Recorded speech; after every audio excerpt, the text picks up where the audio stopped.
죽음에서 생명으로 구원에 대한 믿음이라는 제목으로 여러분과 말씀을 나누기로 원합니다. 여러분, 그 믿는다는 것은 도대체 뭐라고 생각하십니까? 믿음은 무엇이라고 생각하십니까? 믿음. 나 하나님 믿습니다 할 때 그 하나님에 대한 믿음은 여러분에게 무엇입니까?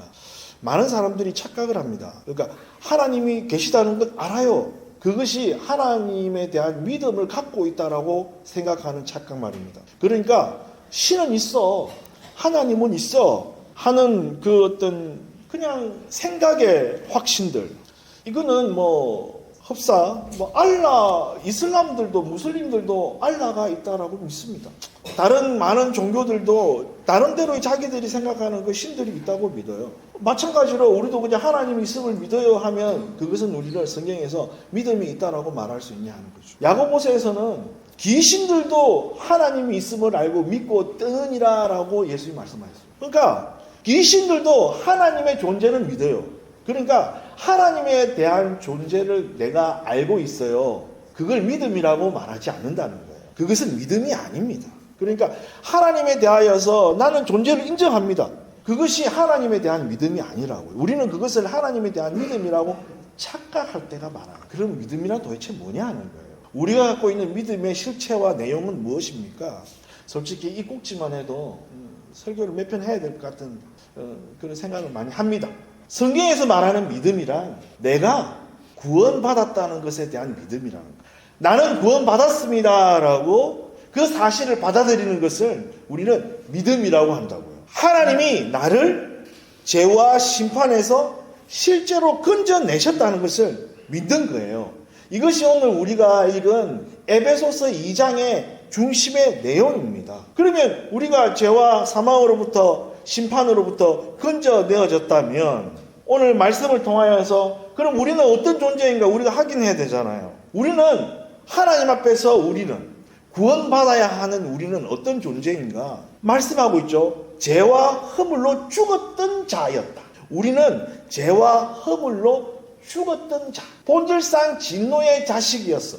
심판이 예고된 사람들. 이 죽음이라는 것은 완전한 무능력을 의미하기도 해요. 그러니까 스스로 생명이신 영원하신 하나님 앞에 나아갈 수 없는 상태에 있었단 말이에요. 우리는 스스로 하나님 앞에 나 좀 구원해 주세요. 나 살려주세요. 주님의 그 생명으로 걸어갈 수 있는 존재가 아니었다고. 애초에 완전한 무능력자, 죽은 존재였기 때문에 하나님에 대하여서 반응할 수도 없고 하나님에 대하여서 돌아갈 수도 없는 상태였단 말이에요. 육체는 생명을 가지고 있어서 살아있는 것 같아도 영이 죽어버린 상태였기 때문에 우리는 육체의 본능, 육체의 생명을 유지하는 것만 가지고 살았던, 그래서 결국은 심판이 예고된 완전한 죽음이 육신의 죽음에서 끝나서 영이 완전히 죽었으니까 하나님 앞에서 살지 않기 때문에 영원한 삶이 없는 심판이 예고된 마지막 때 하나님께서 심판하실 때 그 심판을 지나갈 수밖에 없는 사망이 선고되고 예정된 사람들이었단 말이에요. 우리가 그런 존재였단 말이죠. 그런데 하나님이 오셔서 우리를 구원하신 거예요. 우리가 인생에서 이 사실을 어떻게 알 수 있을까요? 제가 하나님의 은혜가 뭡니까? 하나님의 구원에 대한 생각은 뭐죠? 제가 에베소서를 계속 묵상하면서 주님, 이것을 어떻게 제 삶에서 설명할 수 있을까요? 하나님께서는 우리가 수많은 선택을 하잖아요. 그러면 우리는 그 선택에 대한 결과를 우리는 집니다. 그죠? 잘한 선택이든 잘못한 선택이든 그 선택에 대한 결과를 우리는 져요. 그런데 돌이킬 수 없는, 회복할 수 없는 잘못을 저지르는 경우도 있어요. 그것 때문에 인생이 비참한 나락에 빠지는 사람도 있고요. 심지어는 나 이거 해결이 안 되면 나 인생 이제 망하는 거야 라고 했는데 그것이 아무 일 없던 것처럼 지나가 버려서 가슴을 쓸어내면서 내가 다시는 그런 선택을 하지 말아야지 하면서 인생에서 배우는 순간들도 여러 번 있어요. 여러분마다 다, 저도 그렇고 다 그런 순간들이 있을 거예요. 이 인생을 통해서 배우는 게 뭐냐 하는 거예요. 잘못된 판단, 돌이킬 수 없는 선택, 그 결과에 대해서 피할 수 없는 그 순간들이 우리에게 있단 말이죠. 그런데 우리 현실에서도 그러한 일들이 비껴가거나 혹은 내가 실제로 그냥 이해하기 쉽게 설명하면 내가 사형을 당해야 될 정도로 큰 죄를 범했음에도 불구하고 사형이 아니라 그냥 징역 한 1, 2년 살다 나온 것만 해도 감사하게 생각할 수 있는 인생의 순간들이 우리 삶에 있단 말이에요. 근데 거기서 그 인생에서 우리가 배우는 건 뭡니까? 하면서 가슴을 쓸어내리면서 안도해내면서 그 위기를 모면했던 그 순간을 기억하면서 감사가 저절로 되지 않습니까? 감사가 저절로 되잖아. 그런데 우리 인생은 뭐예요? 하나님의 심판이 눈앞에 있다고요. 우리의 인생이 끝나면 육신의 인생이 장막이 벗어나서 육신의 인생이 끝나도 하나님의 심판이 있고 마침내 예수 그리스도께서 이 땅에 역사적인 어느 순간에 오실 때에도 이 세상 역사가 끝날 때에도 완전한 심판이 올 텐데 그 심판은 돌이킬 수 없는 심판이라고요. 우리가 인생을 살면서 운이 좋아가지고 넘어가고 비켜가는 순간들이 있어서 내가 그때 잠깐 그 인생의 현실의 심판을 비껴놨던 운 좋은 경험들이 있었는지는 몰라도 마지막 심판은 세상 어느 누구도 피할 수 없고 돌이킬 수도 없는 완전하고 확정적인 심판이라는 거예요, 여러분. 그때는 운이라는 것이 작동하지 않아요. 예수 그리스도가 없는 자들, 예수 그리스도의 영원한 생명이 없는 자들은 영원한 심판에 떨어져 버리는 거예요. 그러니까 그것을 생각하면 우리는 아무 공로도 아무것도 한 것 없으나 오직 예수 그리스도의 하신 일로 말미암아 내가 구원받았습니다. 그 심판을 비켜갔습니다. 나는 살았습니다. 나는 영원한 삶을 얻었습니다.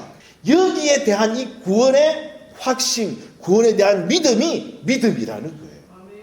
이 믿음이 있는 사람은 찬송이 있고요, 기도가 있는 것입니다. 그러니까 우리가 인생에서 배워야 하는 진정한 배움은 뭐겠습니까? 우리의 반복되는 실수와 그 무너짐 속에서 우리가 배워야 하는 진리 하나는 나는 심판받아 마땅한 죄인이라는 것이에요. 그러나 하나님이 나를 구원해 주셨다는 거예요. 우리 현실에서 우리는 운이 좋아서 그 잠깐의 심판을 지나가고 벗어나는 경험들이 있을 때, 나 운이 좋았어. 정말 행운이야. 이게 아니라, 나 진짜 망할 수밖에 없는 것이었는데, 인생인데, 궁극적으로 운도 따르지 않고 확정적인 그 마지막 그 심판이 있을 텐데, 그 심판에서 나는 벗어난 존재구나. 그러면 그 사람은 함부로 하나님의 말씀을 벗어나서 살 수 있는 존재가 되겠냐 하는 거예요. 하나님께서 전적으로 개입해 주셔서 우리가 구원받았어요. 왜요? 하나님이 긍휼이 풍성하신 분이시니까요. 죽은 우리를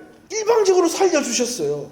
우리의 의지나 우리의 선택이 원인이 아니라 하나님의 자비와 하나님의 은혜가 원인이라고요. 그 하나님께서 우리를 그리스도와 함께 우리를 살리셨고 그리스도와 함께 우리를 일으키셨단 말이에요. 그래서 죽음의 생명으로 우리를 옮겨 놓으신 거예요. 그러니까 우리가 존재가 바뀌어져 버렸다고요. 우리는. 그래서 구원은 심판을 내가 피했어요 하는 그 수준을 넘어버렸어요. 단순히 어떤 심판, 형벌이 취소된 것이 아니라 새 생명을 얻었고 나는 새 생명이 새 신분을 얻었고 나에게 새 목적이 주어진 그런 역사의 산 증인이 되는 거죠. 결국 믿음의 본질은 뭡니까? 나는 구원받았다는 확신입니다. 믿음은 그래서 하나님이 나에게 하신 일을 받아들이는 태도예요. 그러니까 나 하나님 열심히 믿어서 종교적으로 열심히 나 주일날 꼬박꼬박 안 빼고 하나님을 예배하니까 난 구원받아야 마땅합니다. 하나님의 말씀을 순종했기 때문에 저는 구원받아 마땅합니다. 착한 일을 했기 때문에 저는 구원받아 마땅합니다. 이게 말이 안 된다는 거예요. 하나님이 가장 은혜를 주셔서 우리가 구원받은 거예요. 그래서 그리스도의 십자가에 나를 적용시키는 거예요. 나는 죽고 예수로 사는 삶, 예수로 충만한 거. 그래서 구원받은 사람들에게 나타나는 반응은 하나입니다. 감사해요, 감사. 우리 삶에는 감사하지 못할 것들이 투성이처럼 보여요. 그러나 내가 완전하고 확정적인 심판으로부터 구원받았다는 사실이 있는 사람은 삶이 감사가 될 수밖에 없는 거예요. 그래서 우리의 날마다의 삶은 감사의 회복이고 감사의 제역이며 감사의 반복이 되어야 한다는 것입니다. 그것은 곧 하나님에 대한 예수 그리스도가 나를 구원하셨다는 그 은혜에 대한 생각이죠. 내 인생이 완전히 끝날 뻔했는데 하나님이 살려주셨다는 거예요. 거기에 대한 감사는 겸손할 수밖에 없고 그 하나님 앞에 순종할 수밖에 없는 결과로 나타나는 거예요. 우리가 인생의 여러 가지 사건 속에서 우리가 확인해야 되는 것은 이 믿음의 체험이라는 것입니다. 우리는 수많은 오판과 잘못된 선택을 통해서 삶이 무너질 뻔한 순간들이 너무나 많아요. 이러한 순간들 속에서 우리가 다시 한번 배우고 우리가 확인해야 되는 것은 무엇입니까? 우리는 영원한 형벌에서 건짐을 받았다 하는 그 신체적인 경험을 나의 어떤 삶의 실수와 잘못된 판단들을 통해서 내가 다시 한번 확인하고 배워야 하는 거예요. 영원한 심판으로부터 구원받았다는 사람이 똑같은 잘못을 똑같이 반복할 수 있겠냐 하는 말입니다. 이런 자들에게는 새로운 삶의 방식이 필요합니다. 우리는 이것을 무엇이라 하냐면 영적인 삶이라 그래요. 하나님께서 우리를 만드셨대요. 그런데 하나님께서 우리를 만드시고 우리 가운데 생기를 불어 넣으셨다고 했을 때 우리가 영적인 존재가 되었다고 하잖아요. 여러분, 짐승들도 육체의 생명이 있습니다. 짐승들도 먹고 마시고 자고 해요. 그리고 번식합니다. 본능대로 살아요. 하나님께서 이 본능을 왜 주시겠겠어요? 그럼 자연의 원리니까요. 생육하고 번성하는데 하나님께서 만드신 이 자연의 섭리 가운데 이 본능이 없다면 모든 만물은 생육하고 번성하는 것이 불가능합니다. 그런데 우리 인간에게는 하나님이 뭘 주셨어요? 영을 주셨어요. 우리도 생육하고 번성하고 본능이 있어요. 본능이 살아있어요. 그런데 그 안에 영을 집어넣으셨다고요. 영을 집어넣으신 까닭이 뭐겠습니까, 여러분? 우리를 대단하고 초능력적이고 하나님 비슷한 어떤 수준으로 만들어가지고 하나님이 창조하신 이 세계를 잘 다스리라는 목적으로 하나님 우리에게 영을 주셨을까요? 창세기를 언뜻 읽으면 그것처럼 보이죠? 아닙니다. 하나님이 우리에게 영을 넣으신 것은 하나님과 우리가 사귐이 있게 하시려고 넣으신 거예요. 그런데 우리가 영이 죽어버렸어요. 그러면 그 인생을 어떻게 살까요? 동물처럼 사는 거예요, 여러분. 육체의 욕심을 따라 육체의 소욕대로 사는 겁니다. 성경 말씀은 육체의 욕심이나 육체의 소욕이라 해서 부정적으로 말하는 것 같지만 그냥 본능대로 사는 거예요, 여러분. 하나님이 없으면 여러분, 하나님이 계시지 않고 하나님과 사귐이 없는데 우리에게 영이 없다면은 그냥 우리의 영원한 삶, 우리의 육신의 삶이 그냥 끝이고 그냥 그것으로 그냥 말아버린다면 여러분, 우리는 육체의 본능대로 사는 것이 너무나 당연하고 지극히 평범한 겁니다. 짐승들은 일부일체 하지 않아요. 번식을 위해서는 한 마리의 수컷이 여러 암컷과 교미를 합니다. 한 마리의 암컷이 여러 수컷과 교미를 합니다. 아니요, 그렇지 않은 동물들도 있는데요. 대부분 그렇습니다. 한 남자가 한 여자로 만족하지 못하는 세상이에요. 요즘 세상은. 한 여자가 한 남자로 만족하지 못하는 세상이에요. 어떤 유명한 사람은 이렇게 얘기하더라고요. 어떻게 한 남자가 한 여자만 만날 수 있냐? 그것은 저주다.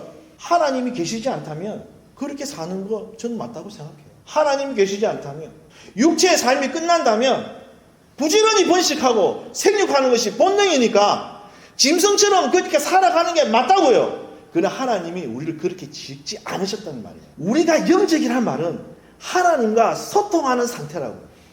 그것이 인간이 궁극적으로 유일하게 살아갈 수 있는 방식인 것입니다. 우리의 방식은 영의 방식으로 사는 거예요.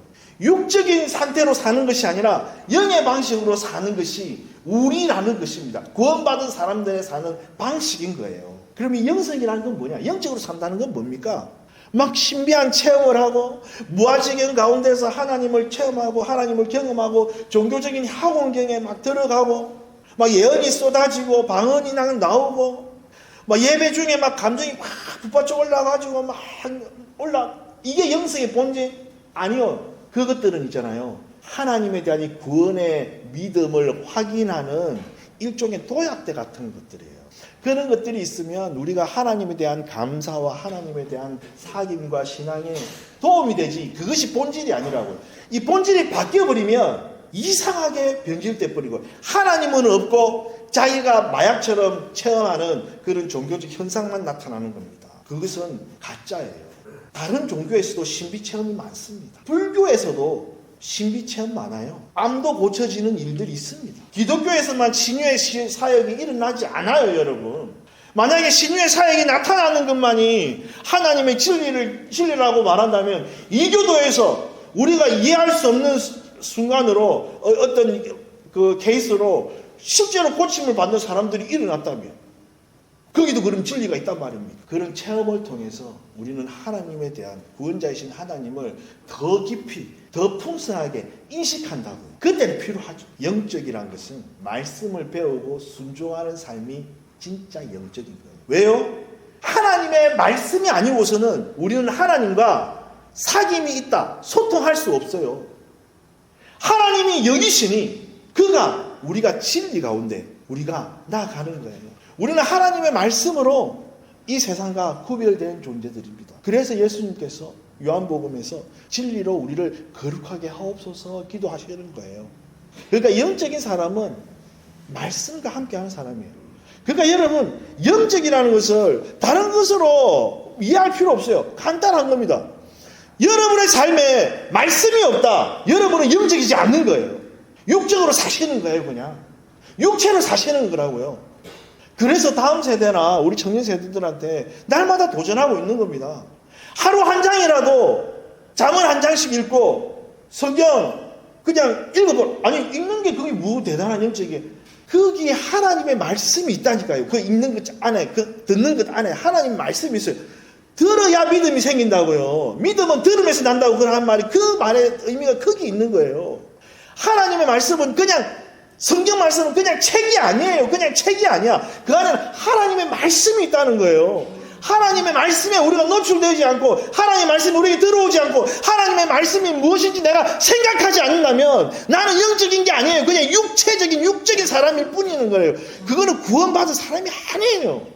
그런 자들에게는 영원한 심판이 있습니다. 여러분은 심판받을 사람입니까? 구원받은 사람입니까? 그렇다면 하나님의 말씀이 있어야죠. 우리는 죽을 몸이었지만 그리스도로 말미암아 산 영이 되었습니다. 그래 마땅히 영적 존재로서 그 삶으로서 자연스럽게 살아가는 그 삶이 있어야 되잖아요. 그게 말씀에 자신을 맡기는 삶이라는 거예요. 사람들이 자기 개발하겠다고, 자기가 조금 더 나은 삶이 살겠다고 우리 학생들 공부하잖아요. 영어 공부하잖아요. 저도 솔직히 영어 공부하고 있거든요. 영어 공부하잖아요. 다른 뭐 자격증도 따보잖아요. 내 업무에 뭔가 좀 스킬을 높여보려고 애쓰잖아요. 자기 삶에 이득이 되는 거를 한번 해보려고 그렇게 아등바등 열심히 하시면서 진짜 중요한 그 영적인 상태에 대하여서 우리가 맥을 놓고 있다면 여러분이나 저나 헛살고 있는 겁니다. 교회는 많은 사람들이 모여서 집단의 힘을 보여주고 세를 가시하는 단체가 아니에요. 참된 영적인 삶을 사람들이 모이는 곳이 교회예요. 그 점에서 여러분은 나는 구원의 믿음이 있고 그 구원의 믿음대로 살고 있는지 날마다 우리 스스로를 체크하고 확인해야 되는 것입니다. 그것이 혼자가 잘 안 되니까 우리가 같이 심플 루트 하는 겁니다, 여러분. 말씀에 자신을 맡기는 삶이 영적인 거예요. 그렇지 않잖아요? 우리가 지혜가 있고 우리 계산대로 잔머리로 잘 살 수 있어요. 이 세상에서 잘 먹고 잘 살 수 있습니다. 소위 말하면 성공적인 삶을 살아낼 수가 있어요. 그래서요. 그 끝은 무엇입니까? 우리는 세상에 유명한 사람들을 많이 봐요. 요즘은 뭐 재벌들의 이야기가 유달스럽게 많이 나오더라고요. 아, 이재용의 아들이 뭐 군대 갔는데 참 대단하다. 어제부터 뭐 세상에 큰 부자들 있잖아요. 뭐 빌 게이츠니 뭐 일론 머스크니 하는 사람들. 우리는 세상의 부자들의 이야기들 많이 들으니까 저 사람들은 저런 부를 얻기 위해서 얼마나 자기를 단련하고 노력하고, 일론 머스크 같은 경우는 24시간 동안 일한다더라. 실제로 24시간 동안 일한대요. 잠도 집에서 안 잤대. 사무실에서 잘 때가 많대. 그 세계에서 제일 큰 부자가. 야, 그래서요. 일론 머스크는 하나님을 믿지 않아요. 그에게 구원이 있다고 말할 수 있습니까? 우리는 누구를 판단하려고 제가 이 말 하는 거예요, 여러분. 우리는 살면서 그런 것들을 부러워해요. 근데 그것이 우리의 부러워해야 할 대상이 아니라는 거예요. 오늘 말씀의 고백자, 우리 오늘 찬양할 때 그 고백처럼 예수로 충만한 것이 무엇인지 아는 거예요. 나 물질적으로 가난할 수 있어요. 가난해 보일 수 있어요. 나 가난해 보일 수 있어요. 가난할 수 있어요. 누군가 비교하면 저 가난한 거예요. 저는요, 이재용에 비하면 엄청 가난한 사람이에요. 그럼 가난한 거죠. 그러나 내가 부족함이 아니라 예수로 충만한 사람은 부족함을 느끼지 않는 사람이에요. 왜요? 우리는 영원한 삶이 보장되어 있으니까요. 거기로부터 시작하니까요. 여기에서 인생의 자잘한 고난과 어려움과 상황 때문에 넘어질 수 없는 사람들이란 말이에요. 그래서 우리는 고난 앞에서도 날마다 위로를 받고 날마다 힘을 얻을 수밖에 없는 사람들이라는 것입니다. 무인 매장에서 5,000원 아이스크림을 훔쳐먹은 이 학생이 자살을 했어요. 그것이 CCTV에 다 공개를 했는데 이 주인이 SNS에 다 올려버린 거예요. 동네가 좁으니까 걔가 누군지 다 알잖아요. 걔가 부끄러워서 못 사는 거예요. 그래서 죽어버린 거예요. 왜요? 자기에게 그 당한 심판, 회복할 수 없는 자기의 어떤 잘못된 그 5,000원의 그 잘못된 순간의 그 잘못된 그 판단 그것 때문에 누가 보면 지극히 사소하고 작은 선택이었지만 그것이 자기에는 너무 치명적인 것이 되어버렸다는 거예요. 그러니까 그냥 자살해버렸어요. 그걸 못 견뎌가지고. 그런데 운이 좋아가지고 그 주인이 나 이거 CCTV 안 올릴 테니까 너 앞으로는 그러지 마라. 이 얘기했으면 걔가 얼마나 가슴을 쓰러내면서 아이고 나 살았네 이랬을까. 그런데 하나님의 그 심판 앞에서 우리는 물릴 수도 없고 운도 발할 수 없는 그런 게 있다고. 그런데 우리는 거기서 구원받았다고 해요. 어떻게 살아야 되겠습니까? 어떻게 우리가 살아야 되겠어요? 우리는 감사의 존재입니다, 여러분. 우리는 영적인 존재예요. 그래서 하나님의 말씀이 필요해요. 그 말씀을 단순히 그냥 책 읽는 거 아니에요. 그걸 넘어가는 거예요. 말씀을 읽잖아요. 결정적인 순간에 그 말씀이 우리를 구원해낼 겁니다. 제가 정말 마음이 어렵고 힘들 때 어느 순간 읽었던 그 말씀이 저를 회복하게 하고 저를 끌어가는 것을 저는 경험하거든요. 아, 그래서 평소에 말씀을 많이 읽어둬야 되는구나 라는 생각을 얇게라도 하는 거예요. 여러분은 하나님이 구원하신 하나님의 피값으로 산 감사의 존재들이십니다.